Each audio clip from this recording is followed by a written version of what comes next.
সুপ্রিয় দর্শক, স্বাগত জানাচ্ছি নাগরিকের নিয়মিত আয়োজন ডিসকাশনে। ইসলামী ব্যাংক বাংলাদেশ নিবেদিত এই অনুষ্ঠানে আপনারা জানেন ব্যবসা, বাণিজ্য এবং অর্থনীতি নিয়ে আলাপ করে থাকি। আর আপনাদের সঙ্গে আছি আমি সাইদ আরমান। দর্শক, সাবেক সরকারের সময়ে ব্যবসায়ী সংগঠনগুলো সরকারের রাজনৈতিক কার্যালয়ে পরিণত হয়। অনেকে বলছেন কারা এই সমস্ত সংগঠনের নেতৃত্বে আসবেন সেটি সরকারের সবুজ সংকেতে ঠিক হতো, যাতে করে ব্যবসা বাণিজ্যের স্বার্থে ব্যবসায়ী সংগঠনগুলো ততটা কার্যকর অবদান রাখতে পারেনি। ব্যবসায়ীদের শীর্ষ সংগঠন বিসিসিআইও আসলে অনেকটা একই রূপ নেয়।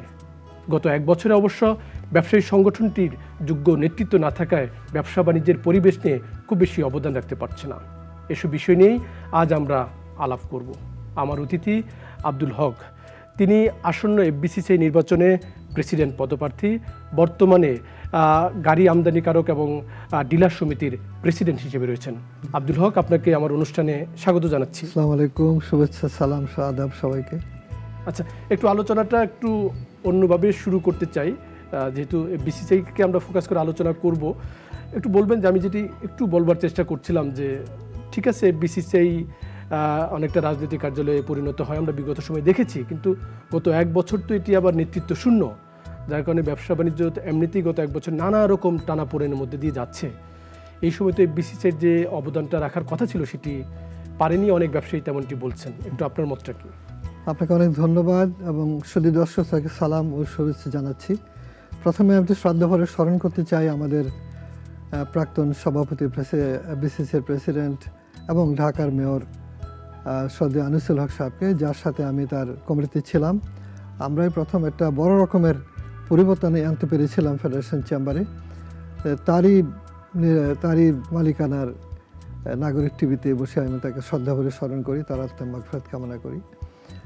অ্যাকচুয়ালি দেখেন, আনিসুল হক সাহেব সময় কিন্তু একটা বড় রকমের কাজ হয়েছিল ফেডারেশন, এবং আমরা তখন সারা দেশের যে চেম্বারগুলো আছে, অ্যাসোসিয়েশনগুলো আছে, তাদের ক্যাপাসিটি বিল্ডিংয়ের জন্য বড় একটা প্রকল্প নেওয়া হয়েছিল এবং সরকার থেকে অর্থায়ন নিয়ে প্রত্যন্ত অঞ্চলে, মফস্বলে যে চেম্বারগুলো আছে প্রতিটা জেলায়, তাদের কিন্তু ইনফ্রাস্ট্রাকচার করে দেওয়া হয়েছিল।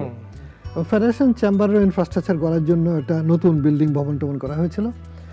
আমরা মনে করি যদি ওই ধারাটা অব্যাহত রাখতে পারতাম, তাহলে এখন দরকার ছিল ফেডারেশন চেম্বারের ইনস্টিটিউশনাল ক্যাপাসিটি বিল্ড আপ, গবেষণা, তথ্য পরিসংখ্যান, ব্যবসা সহায়তা, উদ্যোক্তা সহায়তা এবং সরকারকে পলিসি সাপোর্ট কিংবা পলিসি অ্যাডভোকেসি বলা হয়ে থাকে। তো পলিসি অ্যাডভোকেসির জন্য যথেষ্ট জ্ঞান, যথেষ্ট তথ্য, যথেষ্ট পরিসংখ্যান দরকার হয়।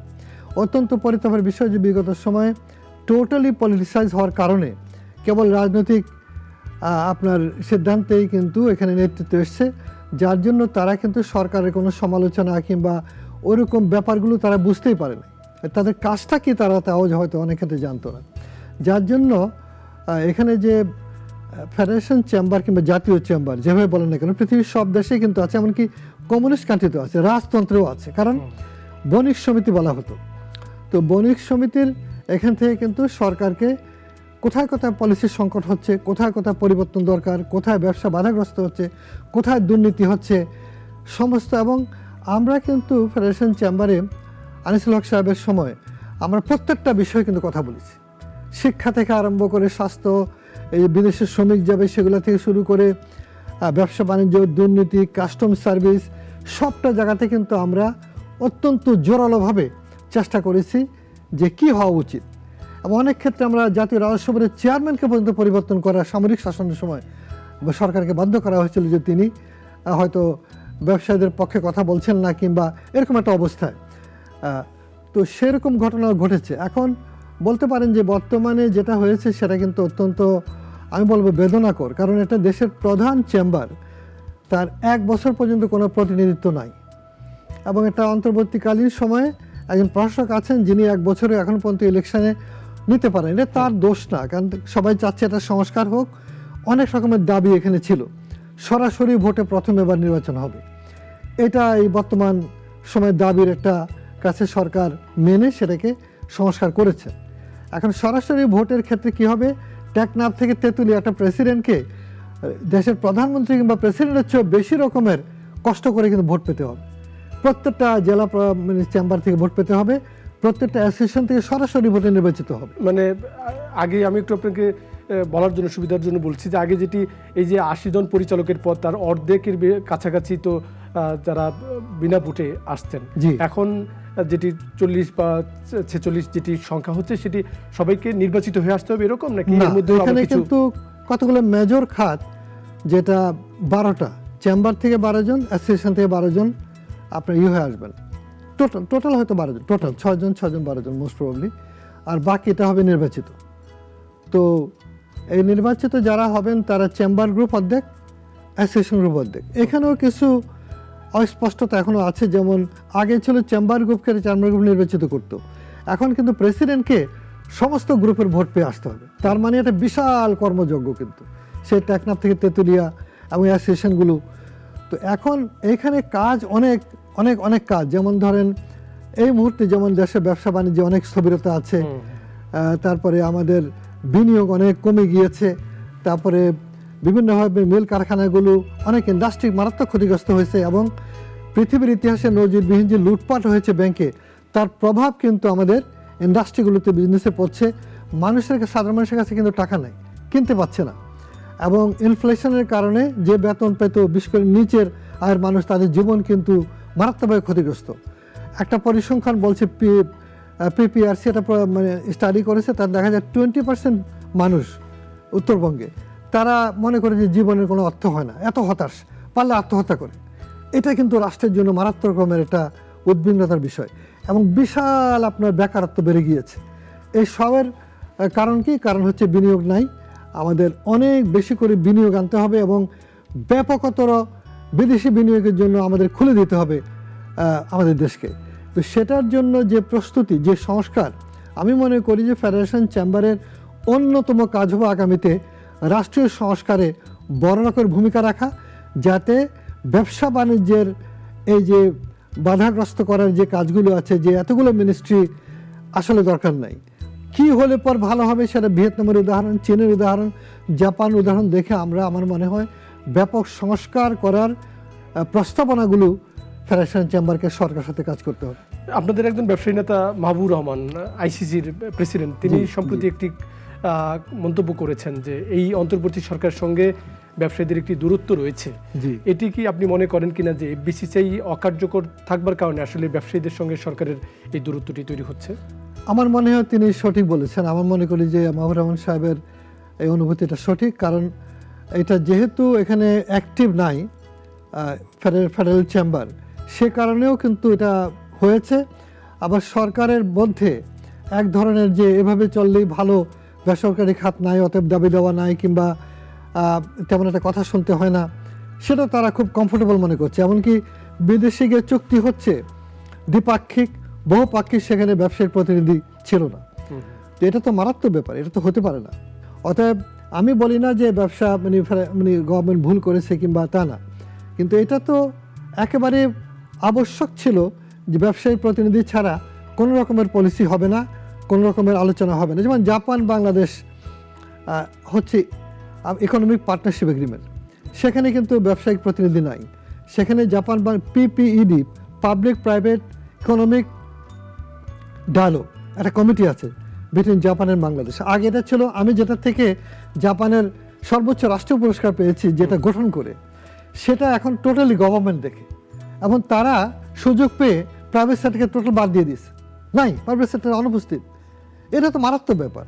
অর্থাৎ এইভাবে আর কি এক ধরনের বিরাট গ্যাপ হয়ে গেছে, কিন্তু সেই গ্যাপটা পূরণ করার জন্যই অত্যন্ত শক্তিশালী, এবল, ক্যাপেবল, প্রতিনিধিত্বশীল ভীষণভাবে দরকার।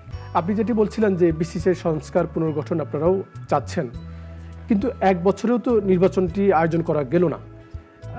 অনেকেই মনে করছেন যে এখানে ব্যবসায়ীদের একটি অংশ জড়িত রয়েছে, যাতে নির্বাচনটি একটু ডিলে করা যায়, এমনটি কি মনে করেন আপনি?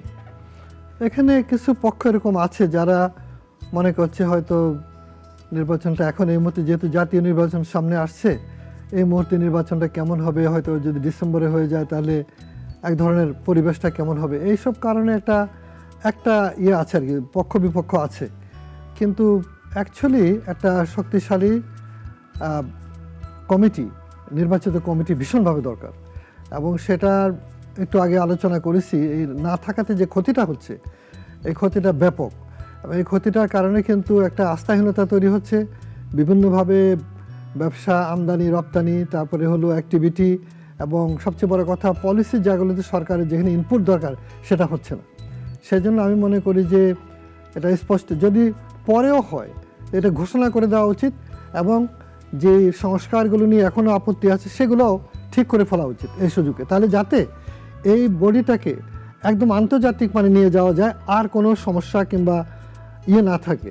কারণ এখানে চেম্বারগুলো যেটা বড় অবদান রাখতে পারে দেশে, বিশেষ করে শিল্প আমাদের ব্যাপকভাবে কিন্তু অর্থনৈতিক উন্নয়ন দরকার, বিনিয়োগ দরকার, কারণ আমাদের ডেন্সলি পপুলেটেড কান্ট্রি এবং বিশাল তরুণ গোষ্ঠী বেকার, তাদের তার কটা আপনি চাকরি দেবেন? ব্যবসার পরিবেশটাকে আমাদের একদম খুলে দিতে হবে, উন্নত করতে হবে, এবং সেই জন্য সরকারকে ব্যাপকভাবে সংস্কার করা দরকার। কারণ সরকার যেন হয় ফ্যাসিলিটেটর, বর্তমান রেগুলেটরের জায়গা থেকে তাকে ফ্যাসিলিটেটরের ভূমিকা আনা দরকার। সেটা কিন্তু সহজ কাজ না, সেটা একটা শক্তিশালী রাজনৈতিক সরকারের কাজ। তো আগামী সরকারের প্রধান কাজ হবে সংস্কার, আমি মনে করি। এবং সেটা যদি বুঝতে আমরা অপারগ হই, তাহলে নেপালের অবস্থা দেখেন, এখানে কিন্তু সরকারগুলো টিকতেই পারবে না যদি তারা অর্থনৈতিক উন্নয়নগুলোকে ত্বরান্বিত করতে না পারে। আচ্ছা, আপনি বক্তব্যের একটা অংশে বলছিলেন যে এই যে বিভিন্ন ক্ষেত্রে আমরা দেখছি যে আমলাতন্ত্র ব্যবসায়ীদের কাজগুলো অনেকটা নিয়ন্ত্রণ নিচ্ছে বা দখলে নিচ্ছে। আমরা দেখলাম যে বিসিসিআইকে যে নির্বাচনী বোর্ড করা হয়েছে, আমরা বিগত দিনে দেখেছি এখানে ব্যবসায়ীরাও সম্পৃক্ত থাকেন। এবার যে নির্বাচনী বোর্ড এবং আপিল বোর্ড পুরোটাই আসলে আমলাদের দিয়ে করা হয়েছে, এটিকে আপনারা সমর্থন করেন? অ্যাকচুয়ালি এটা হয়তো ইমার্জেন্সি অবস্থা আছে বলে হয়তো যারা সরকারে আছেন তারা মনে করছেন যে তারা প্রাইভেট সেক্টরে কাকে আনবেন, আনলে পর কী অবস্থা দাঁড়ায়। কিন্তু এর আগে দেখেন, যখন মঞ্জুর আলী সাহেব প্রশাসক ছিলেন, তিনি কিন্তু প্রাইভেট সেক্টর দিয়ে নির্বাচন করে চমৎকারভাবে একটা নির্বাচন, যে নির্বাচনে আমরা বিজয়ী হয়েছিলাম, একেবারে আমি হাইয়েস্ট ভোট পেয়েছিলাম, কোনো দুর্নীতি কিন্তু কিছু হয়নি। এবং এখানে কিন্তু অনেক ইঞ্জিনিয়ারিং হয়। একটা গ্রুপ আছে যারা এবার খুব সক্রিয়, তারা কিন্তু ইঞ্জিনিয়ারিং করে, কাকে পাস করাবে, কাকে ফেল করাবে, এই চক্রান্তগুলো রোধ করার জন্যও কিন্তু এখানে কঠোর একটা নির্বাচন হতে হবে, যেখানে এইসব দুর্নীতিপরায়ণ লোকেরা যাতে নির্বাচন প্রক্রিয়া কোনোভাবে প্রবিস্তার করতে না পারে। একেবারে আপনি দুর্নীতি প্রসঙ্গ যখন টানলেন, এফবিসিসি নির্বাচনের কথা আসলে আমাদের চোখে একটা জিনিস ভাসে, সেটা হলো যে পূর্বানী হোটেলে আপনারাই হয়তো বা সহকর্মীদের টাকার খাম দিচ্ছেন। এই জিনিসগুলো মানুষের মধ্যে যে আলোচিত অনেকটা বয়ানগুলো তৈরি হয়েছে, এটা তো মিথ্যা না। এই যে টাকা বিতরণ করে বিশেষ করে পুরান ঢাকার ব্যবসায়ীদের ভোট কেনার যে চেষ্টা, সেটি কি কোনোদিন দূর হবে? আমি মনে করি আমরা কিন্তু নেমেছি এটার বিরুদ্ধে। কারণ আমরা যাদের সাথে লড়াই করবো তারা কিন্তু সবাই, আমি বলবো যে তারা ব্যবসায়ীরা তাদেরকে চেনে। যদি এই লড়াইতে আমরা জনগণের পক্ষ থেকে একটা ফ্রি ফেয়ার ইলেকশনের মাধ্যমে যদি আমরা এই লড়াই করব, এবং তাদের বিরুদ্ধে কিন্তু আমাদের লড়াই, যে এখানে যে আপনি সার্ভিস দিতে পারবেন। আমি যেমন প্রায় 40 বছর যাবৎ সার্ভিস দিচ্ছি, সেই আমার অতীত অভিজ্ঞতাকে কেন্দ্র করে এবং এত যে কাজ করেছি সেটাকে ভরসা করেই কিন্তু আমরা এখানে ভোটারদের কাছে যাব। আমার কিন্তু সেই টাকার শক্তি নাই, কিন্তু থাকলে আমি সেটা কখনো করব না। অর্থাৎ যারা টাকার শক্তি নিয়ে নামছে তাদের বিরুদ্ধে এবং মাফিয়াদের বিরুদ্ধে, এবং যারা এর আগে ষড়যন্ত্র করে কাউকে পাশ করায় কোনো ভদ্রলোক, কোনো জেনুইন ব্যবসায়ী আসতে সাহস করতো না ওদের ভয়তে, যে ওরা তো আপনি যদি ওদের পক্ষে না যান কিংবা টাকা না দেন আপনাকে ফেল করাই দেবে। আমার মতো লোককে কিন্তু যে হাইয়েস্ট ভোট পেয়েছি টাকা কিন্তু ফেল করানো হয়েছিল, সেই লোকেরা কিন্তু এখন সক্রিয় আছে, তারা জনগণের বিরুদ্ধেও কাজ করেছে। অর্থাৎ আগামী ইলেকশনে এদেরকে চ্যালেঞ্জ করাই হচ্ছে আমরা আনিসুল হক প্যানেল থেকে যারা আমরা কাজ করেছিলাম তারা ওই শক্তিটা নিয়ে ইনশাআল্লাহ মাঠে নামবো। সম্প্রতি আমরা একটি হোটেলে একটি বড় সম্মেলন দেখলাম, বাংলাদেশ বিজনেস ফোরামের ব্যানারে যদিও করেছেন। অনেকেই বলছে যে আপনি এটি নেপথ্যে থেকে আসলে মূলত আপনার যে নির্বাচনী প্রস্তুতি এবং ব্যবসায়ীদের একটি সমর্থন চাওয়ার চেষ্টা করেছেন, ব্যাপারটি কি এরকম? অ্যাকচুয়ালি বাংলাদেশ বিজনেস ফোরামটা ওরা চিন্তা করেছে, যারা উদ্যোক্তারা তারা অনেক বছর থেকে ফেডারেশন চেম্বারে জড়িত ছিলেন, আমারও সিনিয়র অনেকে আছেন, এবং তারা মনে করছিলেন যে ফেডারেশন চেম্বার একদম নীরব, কোনো কথা বলছে না। অনেক ক্ষেত্রে অনেক কথা বলা দরকার সরকারের, ইনফ্যাক্ট সরকারের সহায়তা করার জন্য, এবং ব্যবসার সমস্যাগুলো, ইকোনমিক সমস্যাগুলো, তারপরে আপনার কোথায় সহায়তা দরকার, কোথায় সমস্যা হচ্ছে, কোথায় দুর্নীতি হচ্ছে, কোথায় আপনার প্র্যাকটিক্যাল ফিল্ডের ধারণাটা যাওয়া দরকার। এই কারণে কিন্তু বিবিএফকে চিন্তা করা হয়েছে একটা থিঙ্ক ট্যাঙ্কের মতো প্রাইভেট সেক্টরে, টোটালি প্রাইভেট সেক্টরের প্রফেশনাল লোকদের দ্বারা। তারা মনে করছে যে আমরা ইলেকশনে একটা প্রার্থী দেবো, এবং তারা আমাকে বলছে যে উই ওয়ান্ট টু, আমাকে নমিনেট করেছে। তো আমি সেটা সাদরে গ্রহণ করেছি যে আপনারা যদি চিন্তা করে থাকেন ঠিক আছে, আমি এটা গ্রহণ করলাম। সেভাবে এটা যাত্রা শুরু হয়েছে। আশা করি বিবিএফের মাধ্যমে আগামীতে আপনারা অনেক দেখতে পাবেন। আচ্ছা, একটু আপনার, যেহেতু আপনি নির্বাচন করবেন, আপনার ব্যক্তিগত জবাবদিহিতার জায়গায় একটি প্রশ্ন করতে চাই। সেটি হলো যে অনেকেই সমালোচনা করেন, আপনি অনেকদিন 40 বছর ব্যবসায়ী সংগঠনের নেতৃত্বে বিভিন্নভাবে সম্পৃক্ত, কিন্তু অনেকেই বলেন যে বিসিসিআই তো আসলে বড় বাণিজ্যিক সংগঠন, শীর্ষ বাণিজ্যিক সংগঠন, এখানে ছোট মাঝারি ভারী শিল্প সবাই আছে। আপনি যেহেতু একটা খাতে ব্যবসা করেন, গাড়ি আমদানি করেন, বিক্রি করেন, তো ভারী শিল্প মালিক যারা রয়েছেন, যারা উৎপাদক রয়েছেন, তারা আসলে মনে করে যে আপনি তো তাদের সমর্থন কেন দিবে তারা আপনাকে, কি জবাব দিবেন এটার?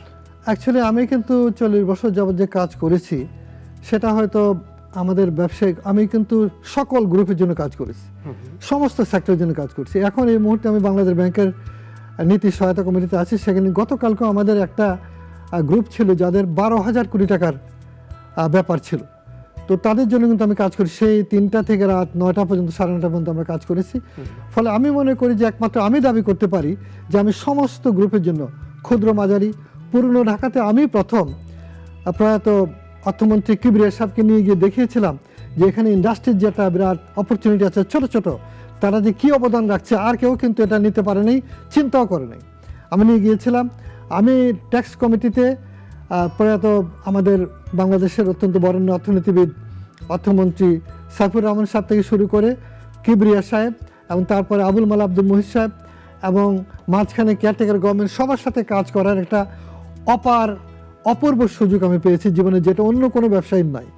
সেটাকে পুঁজি করে আমি মনে করি, আমি যদিও ওরকম বড় বিশাল শিল্পপতি নয়, বিনীতভাবে বলি, বাট আমার অভিজ্ঞতার, এবং আমি জাপান বাংলাদেশের সম্পর্কের ক্ষেত্রে অবদান রেখেছি, যার স্বীকৃতি জাপান সরকার তার সর্বোচ্চ রাষ্ট্রীয় পুরস্কার, রাষ্ট্রীয় অ্যাওয়ার্ড বলে ওরা order of the rising sir আমাকে দিয়েছে। এটা বাংলাদেশের ইতিহাসে কিন্তু বিরল যে কোনো ব্যবসায়ী আন্তর্জাতিকভাবে স্বীকৃতি পায়, এটাও কিন্তু খুব একটা নাই বাংলাদেশে। ফলে আমি মনে করি যে আমার অভিজ্ঞতাটাই আমি দিতে চাই। আমার শক্তি হচ্ছে আমার অভিজ্ঞতা এবং আমার প্রতি যে আস্থা ব্যবসায়ীরা রেখেছেন। আমি কমিট করেছি নিজের সাথে যে আমি আমার যে অভিজ্ঞতাটা আছে সেটা আমি দেশের জন্য কাজে লাগাবো। আমি কিন্তু কয়েকবারই মেম্বার অফ পার্লামেন্ট হওয়ার সুযোগ পেয়েছি। একবার ডাইরেক্ট আমাদের বর্তমান বিএনপির মাননীয় চেয়ারপারসন বেগম জিয়া কিন্তু আমাকে ডেকে নমিনেশন অফার করেছিলেন। আমি আজকে টেলিভিশনে বলছি, আমি বিনীতভাবে সেটা সেখান থেকে সরে এসেছি। আমি যে আমার it is not my cup of tea. Ershad সাহেব আমাকে কিন্তু ডেকে একবারে সরাসরি বলছিল যে বরিরাতে আমাদের এলাকায় আমাকে উনি বলছেন, কিন্তু আমি রাজনীতিতে যাইনি, বহু কষ্ট করে রাজনীতি দূরে থেকেছি, কিন্তু আমি চেষ্টা করেছি।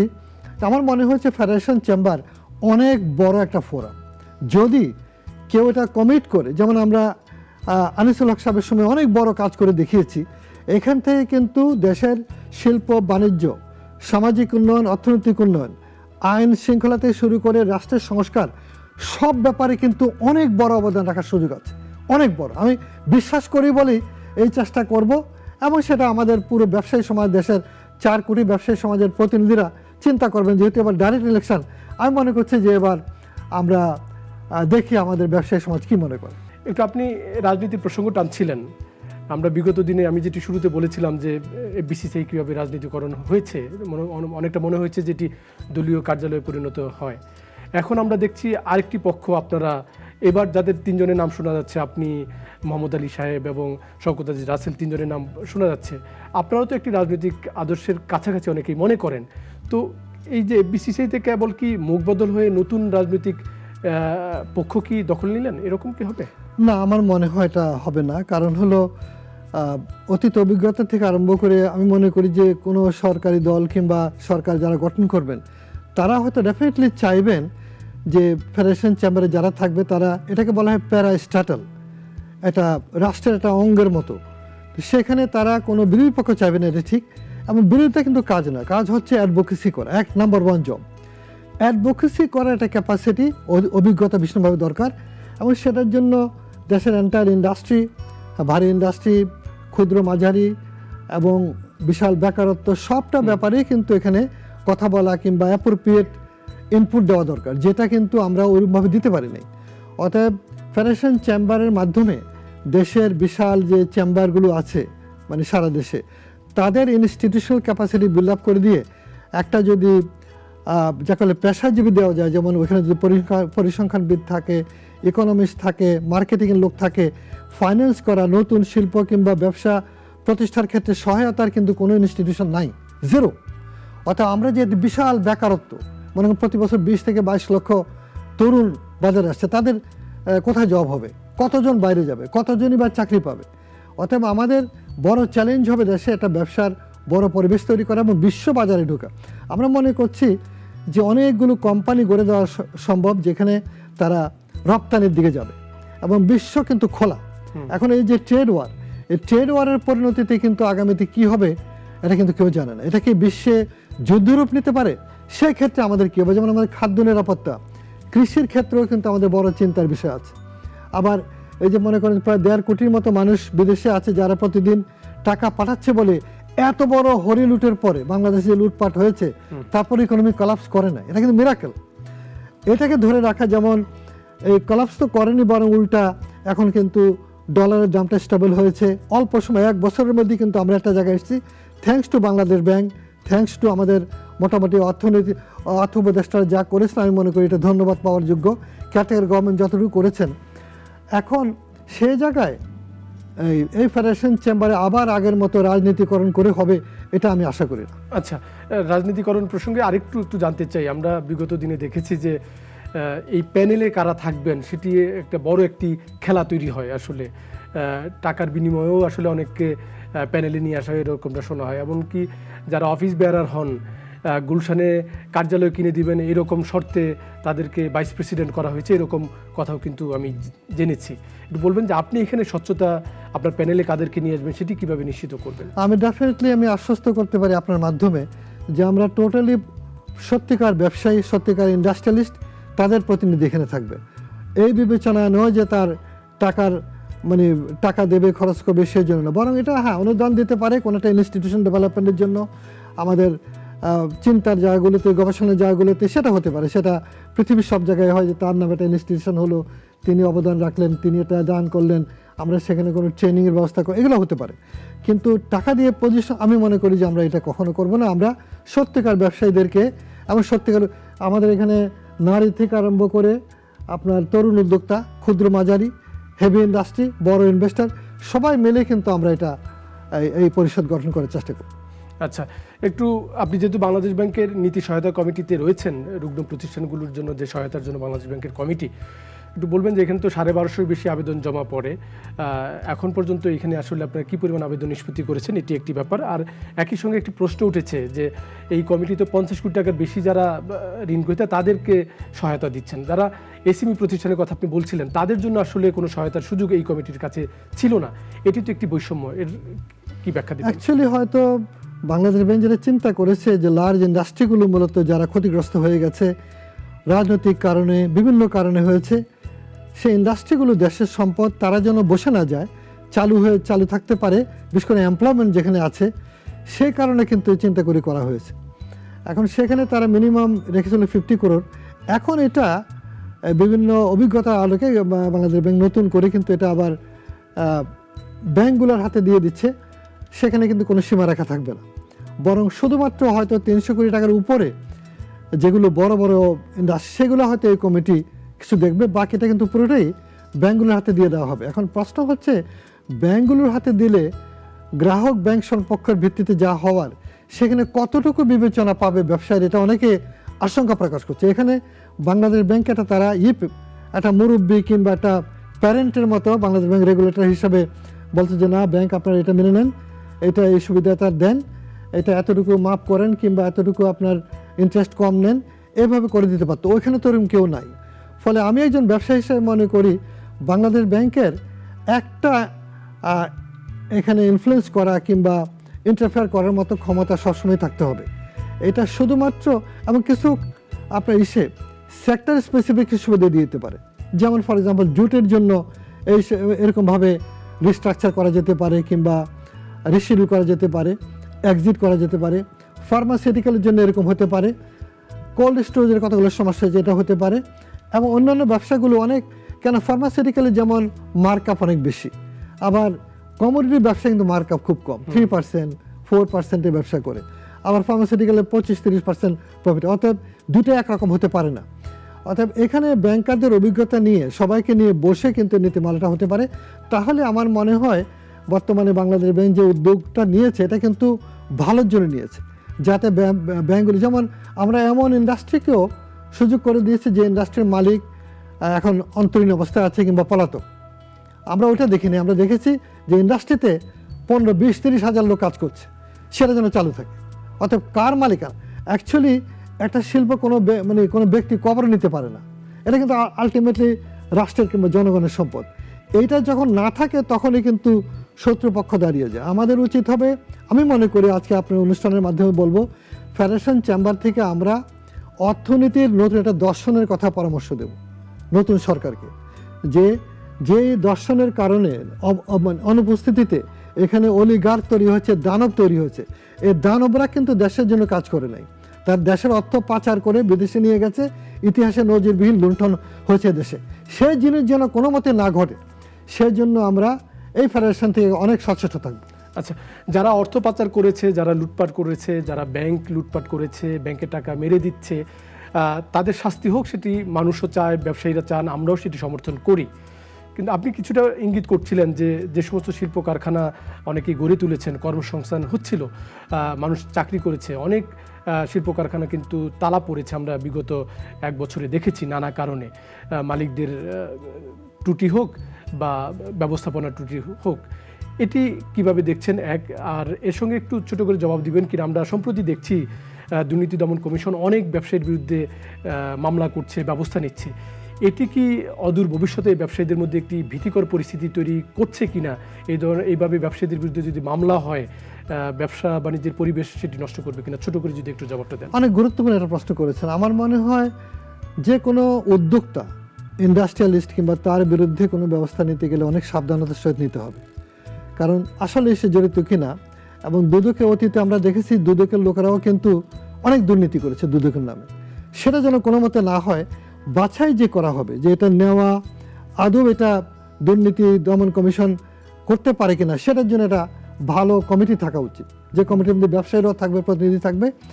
যে কারণ সেখানে দুর্নীতির ইয়েটা কীরকম, রূপটা কীরকম, যেমন যে টাকা অর্থ পাচার করেছে সেটা ক্ষমারও যোগ্য। আমি মনে করি সেটা এই দেশের এমনকি সামরিক বাহিনীকে জবাব দিতে হবে যে তারা কি ভূমিকা পালন করছে দেশের নিরাপত্তার ক্ষেত্রে। আমি মনে করি যে নতুন করে সংজ্ঞায়িত হতে হবে সভেরেন্টির সংজ্ঞা, যে আপনার যখন আপনার রাষ্ট্র খাজানজি কিংবা রাষ্ট্রের এক্সচেকার, সে কেন্দ্রীয় ব্যাংক যদি খালি হয়ে যায়, যদি ফরেন এক্সচেঞ্জ চলে যায়, তাহলে আপনি কিসের সভেরেন্টি পাহারা দিলেন? এখন সভেরেন্টি তখন সামরিক বাহিনী বলবে যে আমরা তো, আমাদের ম্যান্ডেটে এটা নাই। ম্যান্ডেটে না থাকলে ম্যান্ডেটে আনতে হবে, সভেরেন্টিকে নতুন করে সংজ্ঞায়িত করতে হবে, সেখানে সবার ভূমিকা আছে। অতএব আমরা এখন ভালনারেবল একটা অবস্থায় আছি, কিন্তু যখন এত বড় ঘটনা ঘটতে পেরেছে তখন বাংলাদেশ রাষ্ট্রকে নতুন করে টোটালি ঢেলে সাজানো দরকার। রাষ্ট্রের নীতিমালা, রাষ্ট্রের দর্শন, জনগণের যে রাষ্ট্র, সে জনগণ সবার উপরে, তার ক্ষমতাটাকে গণতন্ত্রের মাধ্যমে আপনি আনবেন। সে গণতন্ত্রের সংজ্ঞাও কিন্তু কেবলমাত্র ভোট দেবেন এটার মধ্যে না থেকে এন্টায়ার ইনস্টিটিউশনগুলোকে জবাবদিহির আওতায় আনা, বিচার ব্যবস্থা থেকে আরম্ভ করে প্রশাসন থেকে শুরু করে পুলিশি ব্যবস্থা, এইটা যদি আমরা বুঝতে না পারি, তাহলে যে শহীদরা মারা গেলেন, জীবন দিলেন, আমার মনে হয় তাদেরকে আমরা বুঝতে পারবো না। সেই জন্য রাজনীতিকে নতুন করে ভাবতে হবে। বিশ্বব্যাপী যে পরিবর্তন দেখতে পাচ্ছেন, নেপালের ঘটনা এটাই কিন্তু ইঙ্গিত করে। কোনো সরকারই জনগণকে অসন্তুষ্ট রেখে, বিশাল বেকারত্ব রেখে এবং বিশাল বৈষম্যের সমাজ গড়ে টিকতে পারবে না। আমি আরেকবার একটু ছোট করে বলবেন যে এই যে দুদকের মামলা ব্যবসায়ীদের বিরুদ্ধে এবং এই যে কারখানা বন্ধ, এটি তো আপনি সমর্থন করেন না? না, আমি কোনো মতে সমর্থন করি না। আমি মনে করি কারখানা কোনো মতে বন্ধ হওয়া উচিত নয়, কারণ এটা বুঝতে হবে যে কারখানা কিন্তু একটা লোক বিদেশেও নিতে পারবে না, কবরেও নিতে পারবে না। কারখানা কিন্তু হলো রাষ্ট্রের, সে উৎপাদন হচ্ছে, আমাদের কর্মী ভাইয়েরা মানে তার জীবিকা নির্বাহ করছে, সরকার রাজস্ব পাচ্ছে, ওইখানে প্রোডাকশন যেটা সে বাজারে যাচ্ছে, হয় রপ্তানি হচ্ছে নতুন। অথবা এটা তো কোনো মতে বন্ধ হওয়া উচিত না। আমি মনে করি যে বাংলাদেশ ব্যাংক ইদানিংকালে নাসা গ্রুপের করেছিল, সেখানে গভর্নর সাহেব বলছিলেন যেটা ম্যানেজমেন্ট কমিটি করে। আমি স্ট্রংলি সমর্থন করি যে একটা ম্যানেজমেন্ট কমিটি দেখবে শুধুমাত্র ডিসবার্সমেন্ট, মানে টাকা কোথায় নিচ্ছে, কোথায় খরচ করছে, এইটা ছাড়া অন্য কাজ সবটাই ছেড়ে দেওয়া উচিত প্রফেশনাল ম্যানেজমেন্টের কাছে। এবং আজকের অনুষ্ঠানের মাধ্যমে নির্বাচনে যাই হোক, আমি একটা কথা বলবো অভিজ্ঞতার আলোকে, যে আমি জাপানিদেরকে দেখেছি যে জাপানি উদ্যোক্তারা কি করে। তারা কিন্তু খুব সিম্পল জীবনযাপন করে, বিশাল ট্রিলিয়নার, কিন্তু আপনি দেখলে বুঝতে পারবেন না। এই যে এটা কেন আসছে, ফিলোসফি থেকে আসছে, দর্শন থেকে আসছে, যেটা আমি সাপোজ টু কন্ট্রিবিউট, আমার দ্বারা এখানে একটা এন্টারপ্রাইজ ইন্ডাস্ট্রি হলো, আমি এটা কন্ট্রিবিউট করছি, নট নেসেসারিলি যে আমি 3 প্লেট বিরিয়ানি খেতে পারবো। এখানে বাংলাদেশে যে শ্রেণীকে আমরা রাজনৈতিক আশীর্বাদ পুষ্ট হয়ে রাষ্ট্র ক্ষমতার সাথে যুক্ত হয়ে তারা বিভিন্ন পেশাজীবীরা, এমনকি সামরিক বাহিনী, পুলিশ বাহিনী, আমাদের আমলাতন্ত্র, ব্যবসায়ীরা যেভাবে ভয়ঙ্করভাবে রাষ্ট্র লুণ্ঠনে নেমে পড়েছিল, যার পরিণামে এত বড় একটা পরিবর্তন হলো। আমি শহীদদের প্রতি সম্মান রেখে এবং শ্রদ্ধা জানিয়ে বলছি, তারা যে প্রাণ দিয়ে এই পরিবর্তন করে গেলেন, এই পরিবর্তন কিন্তু সারা পৃথিবীতে ঢেউ তুলেছে। তার নমুনা দেখেন নেপালে, তার নমুনা দেখেন আপনি আরও অন্যান্য দেশেও কিন্তু হবে। অর্থাৎ বাংলাদেশেও কিন্তু আগামী সরকারের জন্য আমি মনে করি কঠিন সময় হবে যে জবাবদিহি ঠিক করা এবং অর্থনৈতিক একটা দর্শন তৈরি করা, জাতীয় পুঁজির বিকাশ। আজকে একটা তরুণের কাছে আমি এই পুঁজি কীভাবে দেবো, কীভাবে তাকে উদ্যোক্তা তৈরি করব, এবং বড় যে ইন্ডাস্ট্রি করেছে তাকেও এটা বুঝতে হবে যে তুমি ইন্ডাস্ট্রি নিয়ে কিন্তু বিদেশে নিতে পারবে না, আর তুমি যে টাকা বিদেশে পাচার করো তুমি আমার দেশের শত্রু। তুমি ইনভেস্টমেন্টের জন্য নিতে পারো, অফিসিয়াল অনুমতি নিয়ে নেবে, সেটা আমরা এনকারেজ করব, কিন্তু পাচার করে বিদেশে সহায় সম্পত্তি করবে, দেশে কলোনির মতো পুরো দেশবাসী গরিব বানিয়ে রাখবে, এরকম কান্ট্রি আমরা চাই না। অর্থাৎ আমি মনে করি এই ফেডারেশন চেম্বার অনেক বড় ভূমিকা রাখতে পারে আগামী দিনের রাষ্ট্র বিনির্মাণে, পুঁজি নির্মাণে এবং দেশে একটা জনগণের অর্থনীতি তৈরি করার ক্ষেত্রে। আপনাকে অনেক কৃতজ্ঞতা আমাকে এবং নাগরিককে সময় দেওয়ার জন্য। আপনাকে অনেক ধন্যবাদ। আপনার অনুষ্ঠানের মাধ্যমে আমি শুধু দর্শকদেরকে আন্তরিক সম্মান জানাই, অভিনন্দন জানাই, এবং আমাদের ব্যবসায়ী সমাজকে বলবো, আসেন আপনারা নতুন করে এই পরিবর্তিত পরিস্থিতিতে কোনোভাবে প্রভাবিত না হয়ে আপনার এক্সারসাইজ করেন এবং একটা নতুন ফেডারেশন চেম্বার গড়ে দেন, যেটা আগামী দিনে বাংলাদেশের ব্যবসা অর্থনীতিতে বড় রকম ভূমিকা রাখতে পারবে। আসসালামু আলাইকুম। অনেক কৃতজ্ঞতা।